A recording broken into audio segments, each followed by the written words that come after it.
গত ক্লাসে কি পড়ছিলাম? স্থিতি ঘর্ষণ গুণাঙ্ক, গতি ঘর্ষণ গুণাঙ্ক, এবং সেইগুলা থেকে আমাদের মূল কনসার্নটা কি ছিল? উলম্ব প্রতিক্রিয়াটা বের করতে পারা, তাই না? উলম্ব প্রতিক্রিয়া নিয়ে অনেক কথাবার্তা আছে, যেটা আমরা উলম্ব প্রতিক্রিয়া বা নর্মাল রিঅ্যাকশন নিয়ে তো কথাবার্তা ছিল, সেগুলো তো আশা করি বুঝতে পারছো। আবার ম্যাথ করতে করতে এগুলো আবার বুঝাবো। একটা প্রবলেম সলভ করি আজকে শুরুতেই, তাইলে ওখান থেকে আমরা আস্তে আস্তে টপিকগুলা রিভাইজ দিতেও পারবো, আবার নতুন কিছু এড হবে আজকে। এটা একটা আনত তল মনে করো। আচ্ছা, এটাতে পড়ে যাই আগে। নর্মাল অনুভূমিক তল, হরাইজন্টাল সারফেসে থাকি। এটা একটা অনুভূমিক তল। এই তলের উপর একটা বস্তু রাখা আছে, মনে করো এই হচ্ছে আমাদের ব্লকটা। এই ব্লকের ভর, এই যে ব্লকটা রাখা আছে, এই ব্লকের ভর হচ্ছে 5 কেজি। এই ব্লকের সাথে এই তলের স্থিতি ঘর্ষণ গুণাঙ্ক হচ্ছে 0.5, আর গতি ঘর্ষণ গুণাঙ্ক হচ্ছে 0.3। প্রশ্ন হচ্ছে, আমি যদি এই বস্তুর উপর তলের সাথে আমি যদি এই বস্তুর উপর তলের সাথে 60 ডিগ্রি কোণ করে, বা তলের সাথে 30 ডিগ্রি কোণ করে, আচ্ছা কোনটা একটু কোণাকুণি আচ্ছা থাক, 60 ডিগ্রি ভালো। আমরা এই তলের সাথে 60 ডিগ্রি কোণ করে, তারা হিসাব করে বের করি। আম, হ্যাঁ, ধরো আমি এখানে 30 নিউটন বল প্রয়োগ করলাম। তলের সাথে কত ডিগ্রি কোণে? 60 ডিগ্রি, না? আমরা 60 ডিগ্রি বলছি, তাহলে বললাম তলের সাথে 60 ডিগ্রি কোণ করে আমরা বস্তুর উপর 60 ডিগ্রি কোণ করে আমরা বস্তুর উপর 30 নিউটন বল প্রয়োগ করলাম। এই যে বলের পরিমাণটা হচ্ছে আমাদের 30 নিউটন, যেটা অনুভূমিকের সাথে 30 ডিগ্রি কোণ করে 30 নিউটন বল প্রয়োগ করতেছি। এখন এখান থেকে তোমাকে বের করতে বলা হচ্ছে 3 সেকেন্ড পর সেম প্রশ্ন, বস্তুর বেগের মান নির্ণয় করো। গতদিনে সেম প্রশ্ন করছিলাম 3 সেকেন্ড পরে বেগের মান, আজকে সেম প্রশ্ন করলাম 3 সেকেন্ড পরে বেগের মান। শুরু করো।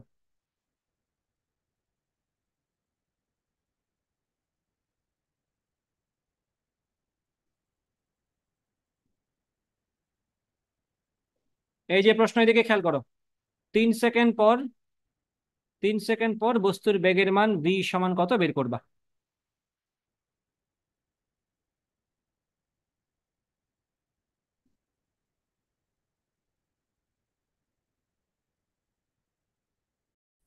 হ্যাঁ, প্রথম চেক করতে হবে আমাদের মাইক্রোফোন। ঠিক আছে,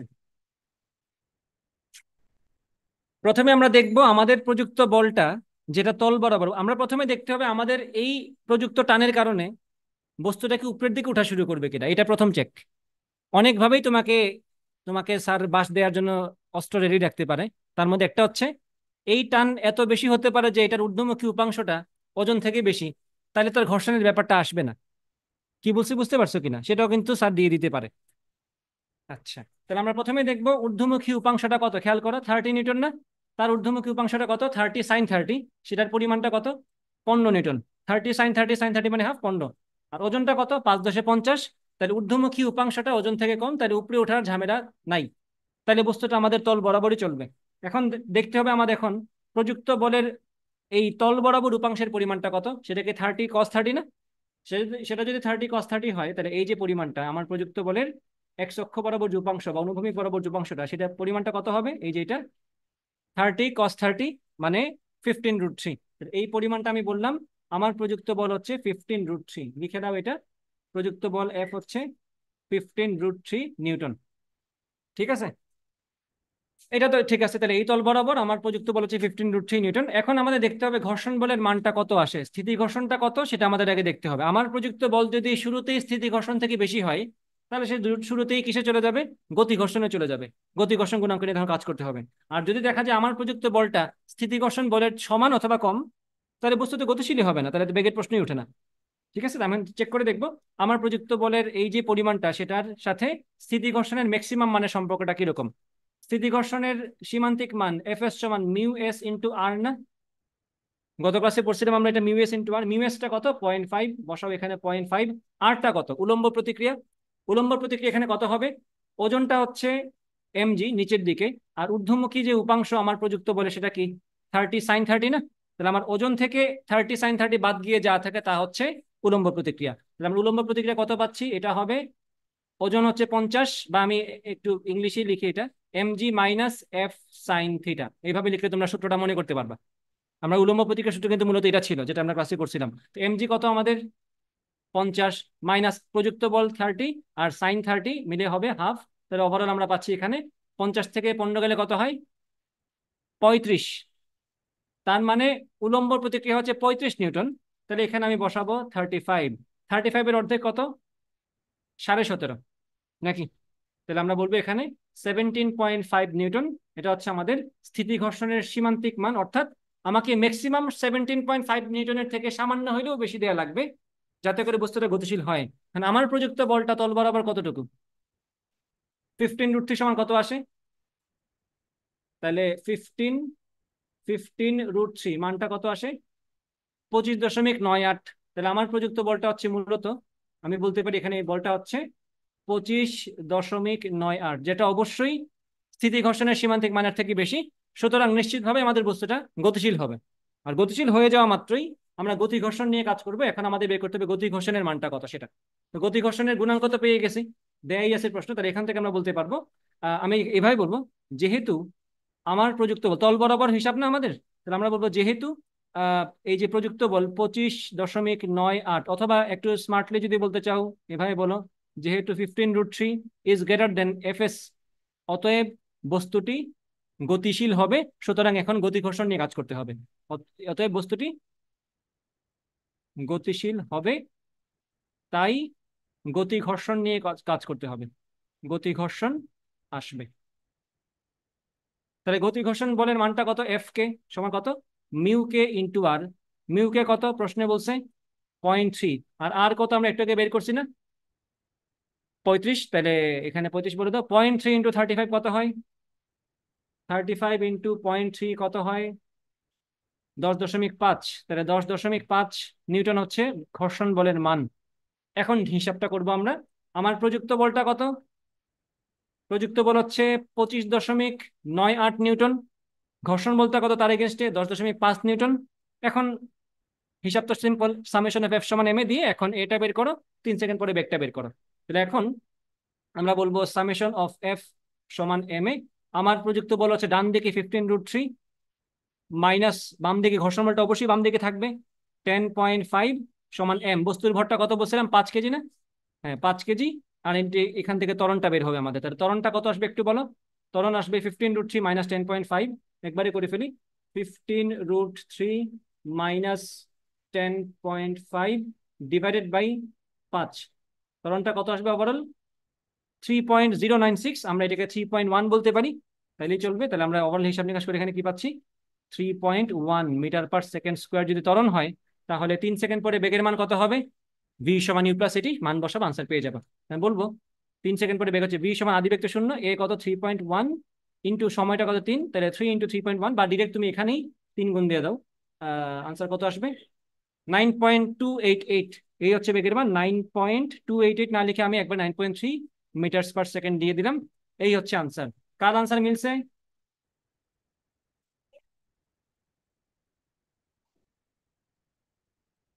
আনসার মিলছে কিনা বলো।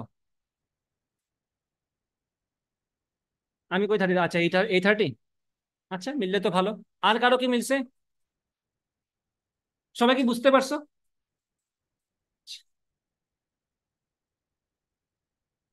হোসাইন, ক্লিয়ার এটা? এখন এই ম্যাথটাই আরেকটু কঠিন মনে হবে যখন আমি তলটাকেই কোনাকুনি করে দিব।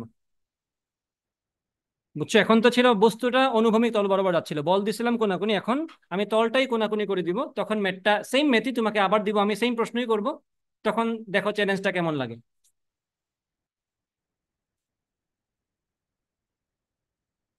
আমি বললাম এখন আমাদের তলটাই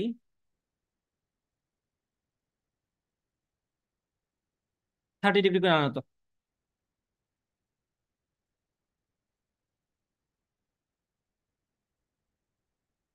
30 ডিগ্রি কোণে আনত তল, সেখানে আমার এই 5 কেজি ভরের বস্তুটা রাখা আছে। 5 কেজি ভরের বস্তুটা এখানে রাখা আছে। তার উপর আমি এই বরাবর কত নিউটন বল দিচ্ছি? 30 নিউটন বল দিচ্ছি। ইনফরমেশনগুলো এক্সাক্টলি আগের মতোই। এম সমান বস্তুর ভর হচ্ছে 5 কেজি, স্ট্যাটিক ফ্রিকশন কোএফিসিয়েন্ট হচ্ছে 0.5, কাইনেটিক ফ্রিকশন কোএফিসিয়েন্ট হচ্ছে 0.3। আর আর কি জানি দিছিলাম? আর তো কিছু নাই না? আর বাকি কথাবার্তা তো আর প্রশ্ন সেম, যে টি সমান 3 সেকেন্ড পর বেগের মানটা কত বের করো, এটা একটু সবাই কষ্ট করে করার চেষ্টা করবা, আশা করি কষ্ট লাগবে করতে গিয়ে। সবাই এখানে খেয়াল করবা, কিছু জিনিস তো তোমাদের এতদিনে মুখস্থ হয়ে যাওয়ার কথা, যে যেহেতু আন্তঃতল সুতরাং ওজনের একটা উপাংশ এই বরাবর থাকবে। তো এটা যদি আমাদের ওজন হয় বস্তুটার এমজি, তাহলে এই বরাবর কি থাকবে, এই যে এটা যদি ওজন হয় এমজি নিচের দিকে, তাহলে এই বরাবর থাকবে কি ওজনের একটা উপাংশ, এটার পরিমাণটা কত এমজি সাইন থিটা। তাহলে এটা মুখস্থ, এমজি সাইন থিটা মানে এমজি সাইন 30 এখানে। তাহলে আমরা এখানে বলবো এমজি সাইন 30 মানে কত হবে, আগে আগে করে রাখি এখানে এমজি সাইন 30। সাইন 30 মানে হাফ, এমজি মানে 50, আর সাইন 30 মানে হাফ যদি হয় 25 নিউটন। তার মানে এই বরাবর ডিফল্ট একটা বল থাকবে বস্তুর ওজনজনিত কারণে 25 নিউটন নিচের দিকে। এখন তুমি দিচ্ছ বল কত এখানে 30 নিউটন না। এখন তার আগে আমাদের আগে ঘর্ষণ বলটা বের করতে হবে। ঘর্ষণ বলটা বের করার জন্য আমাদের প্রথমে কি লাগবে, উলম্ব প্রতিক্রিয়াটা। তো এখানে উলম্ব প্রতিক্রিয়াটা কোন দিকে থাকবে বলো তো, উলম্ব প্রতিক্রিয়া কি তলের সাথে লম্ব দিকে থাকে না। তো এই উলম্ব প্রতিক্রিয়াটা কার এগেনস্টে আসবে, এইখানে ওজনের এই বরাবর উপাংশের জন্য না। তো এই বরাবর উপাংশটা কত এমজি কস 30 না, এটা যদি 30 হয় হিসাব করে দেখবে এটা হচ্ছে 30। তাহলে এই দিকের উপাংশটা কত হবে হিসাব করে বের করি আমরা, এমজি কস 30। এমজি হচ্ছে 50 আর কস 30 মানে √3/2। তাহলে এখান থেকে পাচ্ছি আমরা 25√3। তাহলে ওজনের তলের সাথে লম্ব বরাবর উপাংশ হচ্ছে 25√3 নিউটন। সুতরাং উলম্ব প্রতিক্রিয়াটা কি থাকবে 25√3। তাহলে আমরা এখানে বলবো আর সমান হচ্ছে 25√3 নিউটন, বা নিউটন লেখার দরকার নেই, জাস্ট মানটা লিখো 25√3। এখন প্রথমে দেখবো আমরা চেক করে স্থিতি ঘর্ষণ গুণাঙ্কের মানটা, বলের মানটা কত। এখান থেকে আমরা স্থিতি ঘর্ষণটার ম্যাক্সিমাম মান কত পাবো, মিউ এস টাইমস আর। মিউ এস কত 0.5, আর কত, আর হচ্ছে 25√3। তাহলে 25√3 অর্ধেকটা কত, 0.5 ইন্টু 25√3 কত হবে, 21.65 লিখে নাও এখানে 21.65। তাহলে আমরা পাচ্ছি ঘর্ষণ বলে মানটা হচ্ছে 21.65। একটু খেয়াল করে দেখো তো, এই 30 আর এই 25-এর মানামানিতে জিতবে কে, 30 জিতবে। তাহলে এইদিকে ওভারঅল বলটা 5 নিউটন, সেই জায়গায় ঘর্ষণ বলটা কত, ম্যাক্সিমাম মানটাই 21, তার মানে ঘর্ষণ বল যথেষ্ট বড় ম্যাক্সিমাম। তার মানে তুমি দিচ্ছ মাত্র 5, এইদিকে ওভারঅল তুমি দিচ্ছ 5, যেখানে ঘর্ষণ বসে আছে 21 পর্যন্ত তোমাকে মানে তোমাকে রেজিস্ট করার জন্য। তুমি যদি 20ও দিতে এইদিকে, সে কিন্তু তোমার আটকে দিত, তুমি সে জায়গায় দিচ্ছ মাত্র কত ওভারঅল 5। তো স্বাভাবিকভাবেই এখানে গতিশীলতা আসবেই না। সুতরাং এখানে তুমি ডিরেক্ট আনসার করবা ভি সমান 0, 3 সেকেন্ড পরে না, এটা 10 সেকেন্ড পরে শূন্য থাকবে। এই ব্যাপারটা ধরতে পারাটাই জরুরি। দেখি খালি গতি ঘর্ষণ দেখি লাভ দিও না, যে গতিশীল করে দিলাম, গতিশীল হবে না। বুঝতে পারছো কিনা। তা আমি ওভারঅল তারপরে লিখে দিচ্ছি, একটু খেয়াল করবা। এই যে এদিকে খেয়াল করো, আহ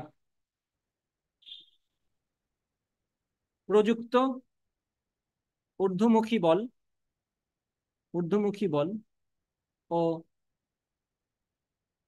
ওজনজনিত তল বরাবর নিম্নমুখী বল, নিম্নমুখী বলের লব্ধি কত আসছিল ওভারঅল 5 নিউটন, তাই না। এই যে 25, 30 আর 25-এর কাটাকাটি কত থাকে, 5 থাকে। তাহলে 5 নিউটন এটা হচ্ছে ঊর্ধ্বমুখী। কিন্তু স্থিতি ঘর্ষণের সীমান্তিক মান, সীমান্তিক বানান ভুল করে ফেলছি মনে হয়, স্থিতি ঘর্ষণের সীমান্তিক মান 21.65 নিউটন হয়। এই বল দিয়ে তুমি কেমনে গতিশীল করবে, যেখানে স্থিতি ঘর্ষণের ম্যাক্সিমাম ভ্যালু 21.5 নিউটন হয়, বস্তুটি গতিশীল হতে পারবে না, বস্তুটি গতিশীল হবে না। তো বাকিটা তো অবশ্যই বুঝতেছো, গতিশীল না হলে তো ভেক্টর শূন্য হবেই। এখন এই সেম ম্যাথটাই আমি যদি জাস্ট এই 30 নিউটনকে বদলে দিয়ে, বা 30 নিউটনকে বদলে না, 30 নিউটনকে যদি বাড়িয়ে দিয়ে আমি এখানে এটা করে ফেলি 100 নিউটন, তাহলে ডেফিনেটলি এখন ঘর্ষণ থেকে আমার প্রযুক্ত বলটা বেশি, তাহলে ওভারঅল তখন 100 আর 25-এর মারামারিতে থাকতো কত, 75। আমি যদি এখানে বলতাম, জাস্ট এক্সাম্পল হিসেবে বলতেছি এখন, আমি যদি এখন এখানে বলতাম 100 নিউটন, তাহলে নিশ্চয়ই 100 নিউটন আর 25-এর মারামারিতে জিততো কত, এখানে 100 জিততো, থাকতো কত এইদিকে 75, এদিকে 75, আর এইদিকে ঘর্ষণের ম্যাক্সিমাম মান স্থিতি ঘর্ষণের 21। ডেফিনেটলি এখন বস্তু গতিশীল হবে। তখন আমরা গতি ঘর্ষণে যেতাম, তখন গতি ঘর্ষণ নিয়ে আগের ম্যাটটা যেভাবে করছিলাম সেম স্টাইলে করতাম। এখন আমি ধরে নিচ্ছি লাল কালি দিয়ে এখন যা করলাম সেটা এখন আরেকটা প্রশ্ন, সেটার জন্য এখন প্রশ্ন সলভ করব। এখন আমরা করব লাল কালির জন্য। লাল কালির জন্য সমাধান করব আমরা। লাল কালির জন্য আমাদের প্রযুক্ত বলটা কত ছিল? 100 নিউটন। তাহলে এক্ষেত্রে জানা কথা, আমার প্রযুক্ত বল এবং ওজনজনিত নিম্নমুখী বলের লব্ধি কত? 75 নিউটন। এবং সেটা ডেফিনেটলি স্থিতি ঘর্ষণের সীমান্তিক মান থেকে বেশি, সুতরাং সে গতিশীল হবে। এখন তাহলে আমরা কোন কোন ঘর্ষণে যাব? গতি ঘর্ষণে যাব। এখন আমরা আলাদাভাবে হিসাব করতেছি। মিউ কে সমান যেহেতু 0.3, তাহলে গতি ঘর্ষণের মানটা কত হবে? গতি ঘর্ষণের মানটা কত হবে? উলম্ব প্রতিক্রিয়া কত? 25√3 না? হ্যাঁ, 25√3। সেটা হবে 25√3 ইন্টু 0.3। কত আসে দেখো তো? এটা হবে 25√3 ইন্টু 0.3, 12.99। লিখে দাও এটাই। তাহলে গতি ঘর্ষণের মানটা হচ্ছে এত। এখন একটু খেয়াল করবা, কয়টা বল আছে একটু খেয়াল করবা সবাই। এখন গতি ঘর্ষণের মানটা তো বের করলাম, সেটা কাজ করবে কোন দিকে একটু খেয়াল করবা। আমার প্রযুক্ত বল এখন কত? 100। আমার প্রযুক্ত বল 100, ওজন জনিত নিম্নমুখী বল 25। তাহলে ওভারঅল তো এটা জিতবে, সুতরাং আমরা বস্তুটাকে নিয়ে এদিকে উঠতে চাইবো, বস্তু এদিকে উঠার টেন্ডেন্সি ফিল করবে। তাহলে ঘর্ষণটা কাজ করবে কোন দিকে? নিচের দিকে। তাহলে এখন আমরা যদি বলি যে এই ক্ষেত্রে সামেশন অফ এফ সমান এম এ যদি লিখি, এখন সামেশন অফ এফ সমান যদি এখন এম এ লিখি, তাহলে ঊর্ধ্বমুখী বল কে আছে? আমার প্রযুক্ত বল 100 উপরের দিকে। আহ ওজন জনিত নিম্নমুখী বল কত? 25 নিচের দিকে। এবং ডেফিনেটলি বস্তু যেহেতু উপরে উঠতেছে, ঘর্ষণটাও নিচের দিকে কাজ করবে। তাহলে এটাও মাইনাস হবে কত? সেটা -12.99 সমান এম ইন্টু এ। 5 কেজি বস্তু আর ত্বরণটা হচ্ছে এ। হিসাব কিন্তু তল বরাবর হচ্ছে, মাথায় রাখবে, এই তল বরাবর সবকিছু আমরা করতেছি। এটা কিন্তু শুরুতেই বলছিলাম, বস্তু যে তল বরাবর গতিশীল হবে আমরা সেই তল বরাবর সবগুলা বল নিয়ে কাজ করব। এটার কোনাকুনি কোনো বল নিয়ে কিন্তু আমরা কাজ করতেছি না, তল বরাবর সবগুলো বল আমরা নিয়ে আসছি না। এখন তাহলে কাজের সুবিধার্থে এখন এটাকে 13 বলে দাও। তাহলে 100 থেকে 25 গেলে হচ্ছে 75, -13 সমান 5 ইন্টু এ। তাহলে এ সমান কত আসবে? 5 থেকে 3 গেলে 2, 7 গেলে 6, 62/5। তাহলে আনসার আসবে 5 একে 5 12, 5 দুগুণে 10, 4 5 20 মিটার পার সেকেন্ড স্কোয়ার। তাহলে ত্বরণটা কত আসবে? ভি সমান ইউ প্লাস এটি। এ হচ্ছে 12.4, সময় হচ্ছে 3। তাহলে 3 4 12, 3 37.2 না, মিটার পার সেকেন্ড। বুঝতে পারছো? জাস্ট ভ্যালু বদলে দিলে কিন্তু ম্যাথটা বদলে যাচ্ছে পুরা। বুঝছো? এই যে লাল কালি দিয়ে যা বললাম তা কিন্তু জাস্ট 100 নিউটনের জন্য, আর কালো কালি দিয়ে বলছিলাম 30 নিউটনের জন্য। 30 নিউটনের জন্য বস্তু নড়াচড়াই করে নাই, ব্যাগটা শূন্য থাকবে। আর যখনই বলটা একটু বাড়িয়ে দিছি, ঘর্ষণ বলকে সে ওভারকাম করে ফেলছে, মানে স্থিতি ঘর্ষণে ম্যাক্সিমাম মান ক্রস করে ফেলছে, তখনই সে সাথে সাথে গতি ঘর্ষণে চলে আসবে। এই ট্রানজিশন গুলো যদি না বুঝতে পারো, ঘর্ষণ থেকে আসা অ্যাডভান্স ম্যাথ গুলো সলভ করতে পারবে না। বুঝছো? ক্লিয়ার কিনা? এই যে, বুঝতে পারছো? ওকে, এটা গেল তাইলে আমাদের ঘর্ষণের হিসাব। মোটামুটি ক্লিয়ার আমাদের, আশা করি সবাই বুঝতে পারছো। এখন তোমাদেরকে আমি আরেকটু পেইন দিব, আরেকটা ম্যাথ দিয়ে। দেখা যাক তোমরা যেতে পারো কত দূর।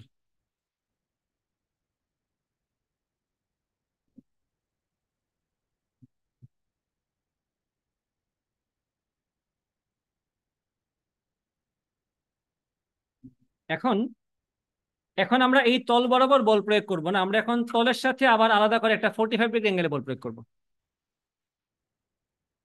বাই দ্য ওয়ে, এটা কিন্তু এক্স্যাক্টলি সহজভাবে করতে পারতা তোমরা যদি আমি এটাকে ঘুরে এমনি করে দিতাম। তোমাদের খালি চোখে অনুভূমিক থাকলেই ম্যাথটা সহজ মনে হয়, আর যখন এটা ঘুরে আনততল হয়ে যায় তখন এটা তোমাদের কাছে কঠিন হয়ে যায়। তো যদি এরকম কষ্ট হয়, খাতা ঘুরাই নিবা, তাহলে কিন্তু জিনিসটা দেখতে ইজি হবে।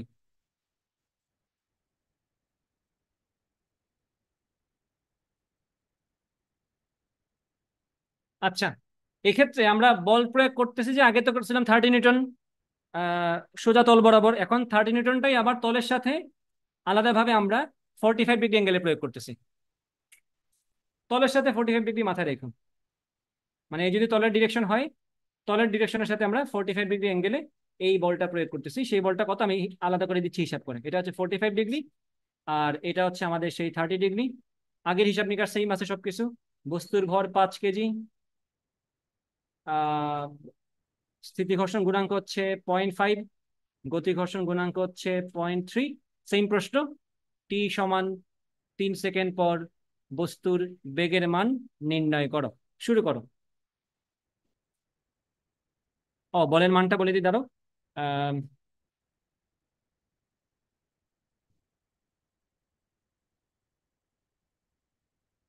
বলটা হচ্ছে, দাঁড়া একটা হিসাব নিকাশ করে দিচ্ছি মানটা।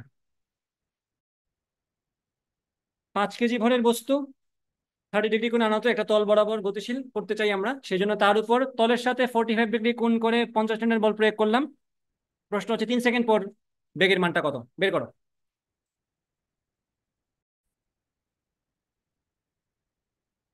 দেখো প্রথমে বেসিক কাজটা করে ফেলি আগে। আমরা প্রথমে দেখব আমাদের প্রযুক্ত বলের জন্য এই তল বরাবর বলটা কত হবে। আমাদের প্রযুক্ত বলের জন্য এই তল বরাবর বলটা কত হবে? 50 cos 45 না, 50 cos 45। তো 50 cos 45 মানে কত হবে? 50 cos 45 মানে হবে 50 cos 45। cos 45 মানে 1/√2। 50কে লেখা যায় 25 × 2, তাহলে 25√2 হবে আনসার। আমি একবারই লিখে দিচ্ছি এখানে, এটা হবে 25√2। তাহলে আমার প্রযুক্ত বল 25√2 নিউটন, এটা এই বরাবর কাজ করবে। বাকিটা আমি আস্তে আস্তে বের করি। তারপরের কাজটা কি বের করা? ঘর্ষণ বল বের করার জন্য আমাদের প্রথমে লাগবে কি, উলম্ব প্রতিক্রিয়া বা নর্মাল রিঅ্যাকশনটা। তাহলে এই হচ্ছে আমাদের যদি ওজন হয়, ওজনের এই বরাবর উপাংশটা কত হবে? mg cos 30। এই যে এই কোণের জন্য এখানে কোণ আসবে। mg cos 30 কত আসে? mg কত, 50 না? তাহলে এখানে 50 cos 30 মানে কত, √3/2। এটা হয়ে যাবে 25√3। তাহলে উলম্ব প্রতীক এই, তাহলে এই বরাবর ওভারঅল কি কাজ করবে একটু খেয়াল করবে। এই বরাবর ওভারঅল এটা তো আছেই, সাথে কি আমার 50-এর ঊর্ধ্বমুখী উপাংশ আছে না? 50-এর ঊর্ধ্বমুখী উপাংশটা কত? 50 sin 45। এটা cos 45 sin 45 বললেই চলে। এই রুদ্র এত খুশি ভালো না? তাহলে 50 sin 45 এটা হচ্ছে বলতে পারো, এটাকে আমি মনে মনে কি চিন্তা করব, আমার দ্বারা প্রযুক্ত বলের ঊর্ধ্বমুখী উপাংশ, সেটাকে আমি মনে মনে f sin θ বললাম। তাহলে আমাদের ওভারঅল উলম্ব প্রতিক্রিয়া কি আসবে? আমাদের কি এই তল বরাবর ওজনটা কি এটা না, এই যে এটা, তাহলে এটা মাইনাস f sin 30 হবে আমার, f sin 45 হবে আমার কি, উলম্ব প্রতিক্রিয়া। তাহলে এখানে আমার উলম্ব প্রতিক্রিয়া কত আসবে বলো? আর সমান আসবে 25√3। 25√3 মাইনাস 50 sin 45 কত আসে? 50 sin 45, 25√2 না? 25√2, এই তো এইভাবে রাখলাম। এখন মানটা কত আসে? 25√3 মাইনাস 25√2। আচ্ছা আমি যা করছি কে কে বুঝে নাই এখন একটু বলো, এই কথাটা কে বুঝে নাই? দেখো একটু মনে করায় দেই। আমি যদি এইভাবে কাজ করতাম, এটা তল বরাবর এইভাবে যদি নিতাম, উলম্ব প্রতিক্রিয়া বের করার ক্ষেত্রে আমাদের দেখতে হয় তলের উপর আমি উলম্বভাবে কত বল দিচ্ছি, সেটাই তল আমাকে প্রতিক্রিয়া হিসেবে ফেরত দিবে। তো যদি শুধু ওজনটাই থাকে, সেক্ষেত্রে কিন্তু ওজন যদি 50 হয়, প্রতিক্রিয়া হবে 50। ঠিক আছে? আর যদি এমন হয় যে বস্তুর ওজন তো 50 ঠিক আছে, বাট আমি বস্তুকে অলরেডি উপরের দিকে 20 নিউটন দিয়ে রাখছি, আমি নিজে থেকে এখানে বস্তুর উপরে কত নিউটন দিচ্ছি? 20। তাহলে আসলেই এই তলের উপর কত বল পড়বে? 30 পড়বে না? একটা বস্তা, ওই যে বাচ্চার মাথার কথা বলছিলাম যে তুমি মেবি ক্লাসে আসো নাই, আমি যদি একটা বাচ্চার মাথায় 50 কেজি বস্তা এমনি জাস্ট তারে দেখানোর জন্য রেখে দিই, অথচ আমি নিজেই উপরের দিকে 45 কেজি পরিমাণ ওজন উঠায় রাখছি, তার মাথায় কি 5 কেজি পরিমাণ হিসাব ওজন পড়বে না? তাহলে তার মাথায় পড়বে 50 নিউটন, তার মাথা প্রতিক্রিয়া দিবে 50 নিউটন, তার মাথা কিন্তু মোটেও 500 নিউটনে যাবে না, কারণ তাকে তো আমি ওটা দিচ্ছি না লোড। তাই সিমিলারলি ওজন 50 ঠিক আছে, কিন্তু আমি যে উপরের দিকে তাকে একটা আপলিফট দিয়ে রাখছি 20 নিউটনের, সে কারণে তলের উপর আসলে প্রেশার কতটুকু পড়বে? 30-এর। তলের উপর যদি 30-এর প্রেশার পড়ে, তল আমাকে 30ই দিবে, সেটাই হচ্ছে উলম্ব প্রতিক্রিয়া।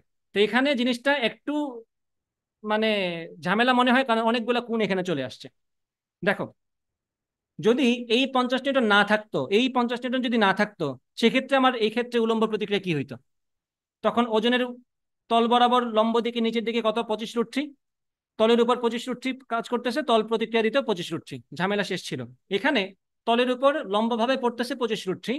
আবার এই বলের জন্য তলের উপর ঊর্ধ্বমুখী একটা বল আছে না, 50 sin 45। তাহলে 50 sin 45টা সেই বাচ্চার মাথায় যে বসানোর সময় আমি আপলিফট দিয়ে রাখছিলাম, এটা কিন্তু সেই আপলিফটের মতো কাজ করতেছে। তাহলে ওভারঅল এটা কিন্তু তলের উপর আসলে পড়ছে না, তলের উপর পড়তেছে কতটুকু, এটা মাইনাস এটা। বুঝছো? যেরকম 50 থেকে 20 বাদ গিয়ে 30 ছিল, এখানে সিমিলারলি এই 25√3 থেকে 50 sin 45, এই যে এটা 25√3 মাইনাস 25√3 √2 বাদ দিয়ে যা থাকে তাই হচ্ছে উলম্ব প্রতিক্রিয়া। বোঝা গেছে কিনা? এটা দিয়ে না বোঝার চেষ্টা করে এখানে যেটা বুঝাইছি সেটা দিয়ে বোঝার চেষ্টা করবা, আর বাকিটা একটু বাসায় গিয়ে ঠান্ডা মাথায় দেখলে এটা বুঝবা। ঠিক আছে? তাহলে আমাদের ওভারঅল উলম্ব প্রতিক্রিয়া কত আসতো? 25√3 মাইনাস 25√2, সেটার মানটা কত আসে? মানটা আসে 7.94। আমরা লিখে রাখি এখানে, এটা হচ্ছে 7.94। এটা হচ্ছে আমাদের উলম্ব প্রতিক্রিয়া, যেটা আমাদের ঘর্ষণের মান বের করতে লাগবে। ঠিক আছে, এখন আমরা বের করি ঘর্ষণ গুণাঙ্কের থেকে স্থিতি ঘর্ষণের ম্যাক্সিমাম মান কত আসবে, মিউ এস ইন্টু আর। মিউ এস কত, 0.5 ইন্টু 7.94 কত হয়, এটার সাথে আমি জাস্ট 0.5 গুণ করে দিই, তাহলে মিউ এস ইন্টু 0.5 কত আসে, 3.97। তাহলে স্থিতি ঘর্ষণের সর্বোচ্চ মান কত, 3.97 নিউটন। এটাও আমাদের একটা কনসিডার করার জায়গা। এখন খেয়াল করবা এই তল বরাবর আমার প্রযুক্ত বলটা কত, যেটার জন্য আমি বস্তু থেকে উঠাতে চাচ্ছি। 25 ফুট বিশাল বড় বল না? দেখে দেখেই তো বলা যায় এই বলের সাথে তার এই ঘর্ষণ বলটা টিকবে না। জানা কথা, এখন আমরা গতি ঘর্ষণে চলে যাব। ও ভাই, তো একটা কথা বাকি আছে, এই 50 নিউটনের কি এই বরাবর একটা উপাংশ আছে না, ওই যে 50 sin 30, সেটা কত এইদিকে, 25 নিউটন। আচ্ছা, এটা কথা তো ভুলেই গেছিলাম। তাহলে 25√2 আর 25-এর মারামারিতে নিশ্চয়ই 25√2 জিতবে। আর 25√2 কত হয় দেখো তো, 25√2 মাইনাস 25 কত থাকে, যথেষ্ট বড় মানই থাকে 10। এইদিকে যদি 10 থাকে, আর ঘর্ষণ ম্যাক্সিমাম, স্থিতি ঘর্ষণ ম্যাক্সিমাম কত, প্রায় 4, তো 10 থেকে তো 4 ছোট, তাহলে অবশ্যই আমরা কিসে শিফট করব, গতি ঘর্ষণে। গতি ঘর্ষণের মানটা এখন আমরা বের করব। তো গতি ঘর্ষণের মানটা কত, এফ কে। এই সেম কথাগুলো আবার বলতেছি না, আগের মধ্যে সেম কথাগুলো বলছিলাম যে কেন আমরা গতি ঘর্ষণে শিফট করতেছি এখানে। সো এফ কে সমান কত, মিউ কে ইন্টু আর। মিউ কে হচ্ছে 0.3, আর হচ্ছে 7.94। তো আমরা এখন পাবো 0.3 into 7.94, that will give you 2.382। 2.382, এটা হচ্ছে আমার এখন ঘর্ষণ বল। এটা দিয়ে আমি মূলত কাজ করবো। এখন আমাদের সব বলগুলো রেডি। এখন আমরা এই তল বরাবর যে গতি, সেই গতির জন্য সামেশন অফ এফ সমান এম এ নিয়ে আসবো। তাই আমি যদি এখন বলি সামেশন অফ এফ সমান এম এ, আমার প্রযুক্ত বল উপরের দিকে কোনটা, 25√2, এদিকে 25√2 কাজ করবে। প্ল্যান কিন্তু আমার আগে থেকে করা, আমি আগে থেকে জানি বস্তু যাচ্ছে কোন দিকে, সেটা তো আমাদের মাথায় আছে। 25√2 অবশ্যই যথেষ্ট বড় বল, -25, আর নিশ্চয়ই বস্তু উপরের দিকে উঠতেছে, তাহলে ঘর্ষণটা কোন দিকে কাজ করবে, এদিকেই। তাহলে এটাও মাইনাস হবে, -2.382। ওভারঅল সেটা সমান কি, এম এ। সেখান থেকে তুমি ত্বরণটা বের করতে পারবা, কত আসে ত্বরণটা, এ সমান, এই যে মানটা হিসাব করে ফেলি আমরা, 25√2 -25 -2.382 ডিভাইডেড বাই বস্তুর ভর ছিল 5 কেজি, তাই এখান থেকে ত্বরণটা আসতেছে কত, 1.594। তাহলে 1.594 মিটার পার সেকেন্ড স্কোয়ার হচ্ছে আমাদের ত্বরণের মান। এখন এখান থেকে তো 3 সেকেন্ড পরের ব্যাগটা বের করাই যায়, ভি সমান ইউপ্লাসিটি, আদি বেগ শূন্য, এ হচ্ছে 1.594 ইন্টু সময় হচ্ছে 3। জাস্ট এখন এটার সাথে 3 গুণ করে দাও, আনসার উইল বি 4.78। কার আসছে 4.78? আচ্ছা, একজনের। তোমার কত আসছিল, তুমি ভুল ধরতে পারছো। হ্যাঁ, আমিও ভুলে গেছিলাম এখানে 25টা বের করতে, আমিও ভুলে যাই। তো এগুলো এখানে কিন্তু অনেকগুলো কাজ একসাথে করতে হয়, তো এগুলো একটু প্র্যাকটিস না থাকলে ভুলে যাওয়াটা স্বাভাবিক। দেখছো, আমি কিন্তু অনেকটা ম্যাথ করে ফেলছিলাম, এটা না, এটা ছাড়া। এটা কিন্তু সব শেষে করছি আমি, তো এটা ভুলে যাওয়ার চান্স থাকে, সাবধানে করবা। 4 পয়েন্ট কত, 784। নামাজ থেকে আসো, বাকিটা নামাজের পরে দেখাচ্ছি।